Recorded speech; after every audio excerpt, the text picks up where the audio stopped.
Welcome back नाज़रीन। Soybean की consignment clear करने से मुतालिक केस में वफाकी टैक्स मोहतसिब ने फैसला दे दिया है और ये काफ़ी अरसे से मसला चलता दिखाई दे रहा था। सोयाबीन के और कैनोला बीज के 9 जहाज़ के बारे में हमने आपको बताया था और जो एक्सट्रैक्शन ऑयल कंपनीज के चेयरमैन हैं उनकी जानिब से भी ये बताया गया था कि कुछ जहाज़ ऑफलोड हो चुके हैं, कुछ को ऑफलोड नहीं किया जा रहा है, लेकिन ये सारा मसला जो है वो लेटर ऑफ क्रेडिट का बताया जा रहा था। ये तमाम चीज़ें सामने आ रही थी।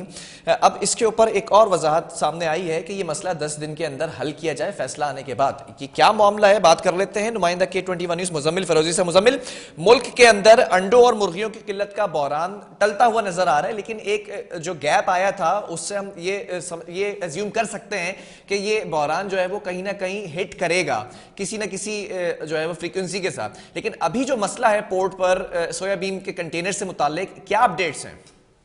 हाँ बिलाल, देखें, सोयाबीन और कनोला सीड्स की क्लियरेंस ना होने से मुल्क भर में मुर्गी की फार्मिंग जो शदीद मुश्किलात का शिकार हो गई थी और चिकन फार्मिंग की सनत पर शदीद खतरात के बादल मंडला रहे थे ना।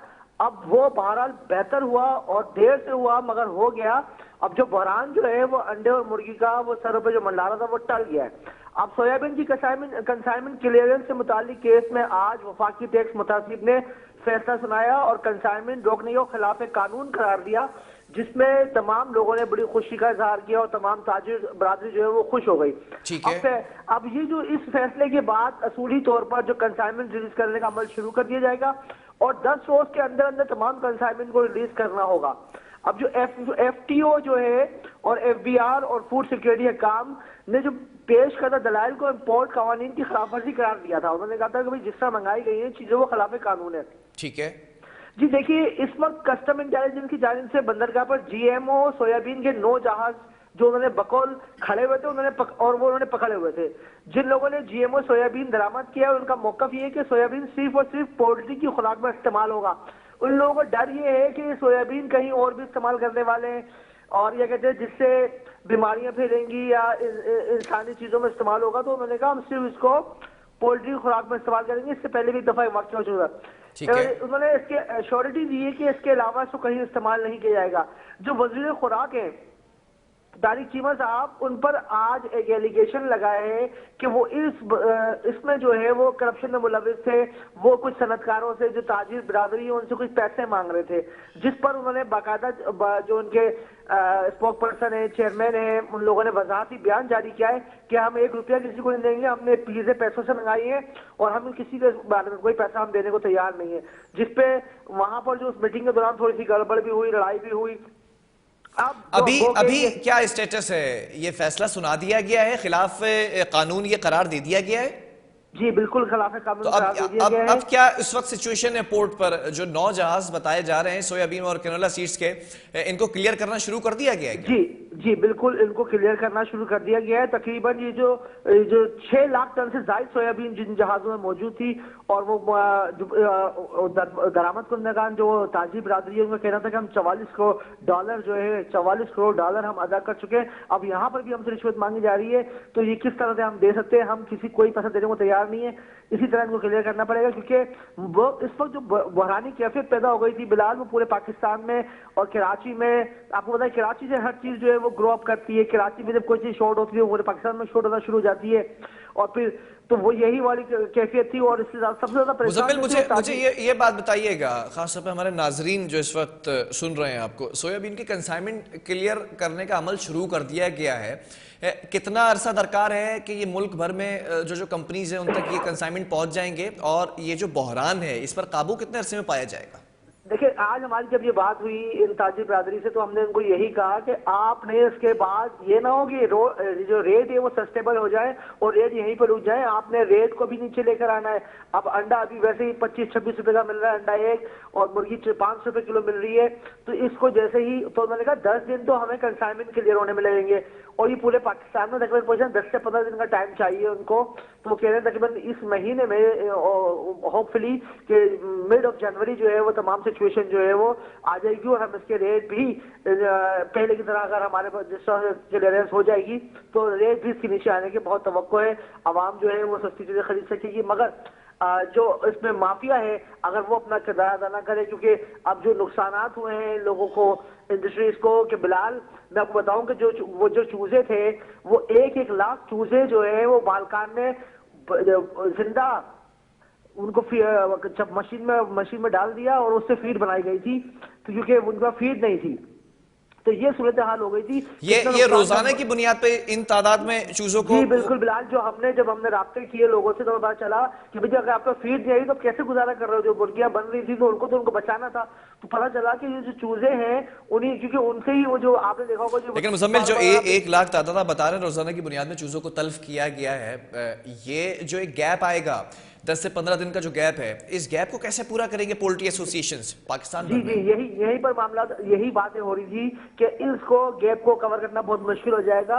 इसी वजह से अभी थोड़ा सा मुर्गी जो है कुछ दिनों में हो सकता है रेट ऊपर जाए। वो यही वजह है कि पीछे से मुर्गी बिल्कुल, अब जो तैयार मुर्गियां थी वो बिल्कुल खत्म हो चुकी हैं और मुर्गी को तैयार करने में 2.5 से 3 हफ्ते लगते हैं।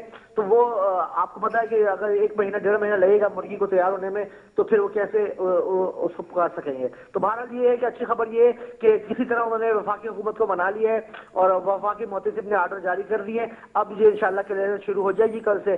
तो फिर ये, और वो भी इसमें सारी बातें जो सामने आई हैं बिलाल, वो सबसे इम्पोर्टेंट बात यही है कि ताजिर बरादरी से एक बड़ी रकम का मुतालबा किया जा रहा था, जैसे हम सिंध में सुनते थे कि सिंध में अगर होटल खोलने तो आप पैसे दे दो, शादी हाल खोलने तो पैसे दे दो। तो वही सिचुएशन इन लोगों के साथ थी, मगर इनका क्योंकि बहुत बड़ी सनतकार है, बड़े बड़े लोग थे, तो इनका कहना है कि हमने 1 रुपया भी नहीं दिया और हमने इसी तरह बिल्कुल ये वफाकी मोहतसिब से ये काम हमारा हो गया है। ठीक है, ये भी बताइएगा आखिर में कि जो इस वक्त ऑयल एक्सट्रैक्शन कंपनीज हैं उनका क्या मौकफ है, क्योंकि पोल्ट्री एसोसिएशन का मौकफ तो सामने आ गया। फिर दूसरी जानिब ये भी आपने कहा कि जो ताजिरों का मौकफ है वो ये कहते नजर आ रहे हैं कि सोयाबीन सिर्फ और सिर्फ पोल्ट्री की खुराक के लिए इस्तेमाल किया जाएगा।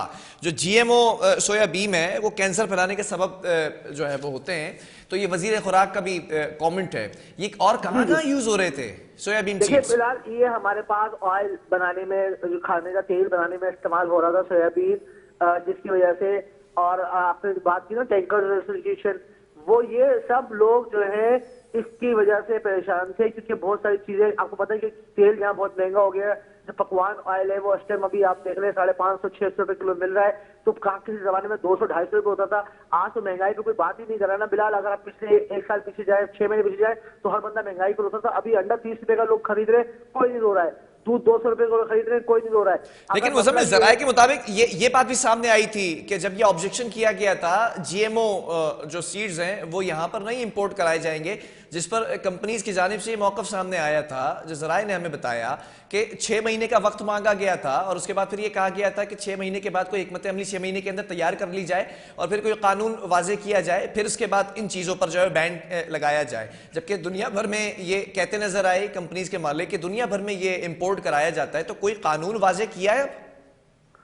देखिए बिलाल, इसमें जितनी भी बातें हुई हैं अभी इन लोगों ने वो सब ऑफ द रिकॉर्ड रखी है। मीडिया से बहुत ज्यादा इन्होंने कोशिश की है, क्योंकि देखिए हमारे जो सनतकार है ना, मैं बार बार कहता हूँ कि वो भी कोई बहुत ज्यादा मुहिब वतन नहीं है। चले ठीक है, आखिर में ये भी बता दीजिएगा, पोर्ट पर, कराची पोर्ट के ऊपर 6 लाख टन जो सोयाबीन और कैनोला सीड्स हैं, ये कितना वक्त लेंगे कस्टम क्लियरेंस में? ये 10 से बिलाल 10 दिन का टाइम है। 10 दिन से पहले क्लियर हो जाएंगे, क्योंकि इन लोगों की कोशिश यही है, क्योंकि हालात बहुत ज्यादा शॉर्टेज बहुत है मार्केट में। तो ये लोग दिन रात वहां पे कह रहे हैं, वहां पर बैठकर इसको जितनी जल्दी हो सकेगा इसको क्लियर करवाएंगे वहां से। तो 10 दिन का टाइम तो है इनके पास, और ये बकौल ताजिर बाजी का कहना है कि हम 10 दिन से पहले इसको क्लियर करवा लेंगे इंशाल्लाह। ठीक है, बहुत शुक्रिया मुजम्मिल फिरोजी, हमें इन तमाम तफसीलात से आगाह कर रहे थे। मुल्क के अंदर अगर ये बहरानी कैफियत से बचना था तो ये स्टेप लेना ज़रूरी था फेडरल गवर्नमेंट को, और फेडरल गवर्नमेंट ने ये स्टेप लिया है और कस्टम क्लियरेंस का अमल शुरू कर दिया गया है। सोयाबीन और कैनोला सीड्स के जो 9 लाख टन की बात की जा रही है, पोर्ट पर इस वक्त फंसे हुए थे कंटेनर्स, 9 जहाज टोटल बताए जा रहे हैं, वो क्लियर होना शुरू हो चुके हैं। अब क्लियर होने में देखना है कि कितना वक्त दरकार है, और फिर पूरे मुल्क में अगर तरसील की जाए तो फिर कितना वक्त लग सकता है। और फिर जो जैसे हमारे रिपोर्टर ने बताया कि 1 लाख से ज़ायद चूज़ों को तल्फ किया जा रहा है रोज़ाना, तो ये जो गैप आएगा, इस गैप को कैसे कम किया जाएगा? क्या ये तमाम चीज़ें जो है वो सेटल डाउन होने के बावजूद भी बहरानी कैफियत होगी? क्या अंडे के हवाले से जो जराए बताते हैं कि 500 रुपए दर्जन होंगे, क्या मुर्गे का गोश्त 1000 रुपए किलो जो है फरोख्त किया जाएगा? ये बड़े जो है वो इंपॉर्टेंट क्वेश्चंस हैं जिसको इस वक्त फेडरल गवर्नमेंट ने टेकअप करना है कि किस तरह से किया जाता है। बहरहाल वक्फा लेंगे, इसके बाद बात करेंगे नए आने वाले एडमिनिस्ट्रेटर कराची डॉक्टर सैयद सैफुर रहमान की। कुछ अहकामात उन्होंने दिए थे लेकिन वो हवा की नजर कर दिए गए, वो पतंग ही कट गई जो जिस हवा में उड़ रही थी वो पतंग, और अब आग बगोला होकर गुस्से में आकर कुछ कहा है कि कार्रवाई की जाएगी उन लोगों के खिलाफ जो हुक्म नहीं मानेंगे। मामला क्या है आपको बताएंगे वक्फे के बाद।